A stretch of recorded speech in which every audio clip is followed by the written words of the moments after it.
You are looking at Julian's pronunciation guide, where we look at how to pronounce better some of the most mispronounced words in the world, like this other curious word. But how do you say what you're looking for today?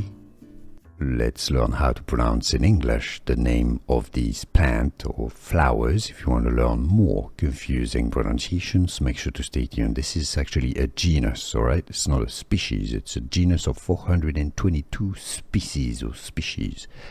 The English pronunciation, which is what we're looking at here, geranium, alright? Some may say geranium, that's fine too.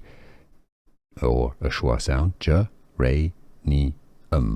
The stress on that A syllable, ray syllable, geranium. Here are more videos on how to pronounce more confusing words and names too many mispronounced. Like this video if you found it useful. I appreciate your support. I'll see you soon and thanks for watching.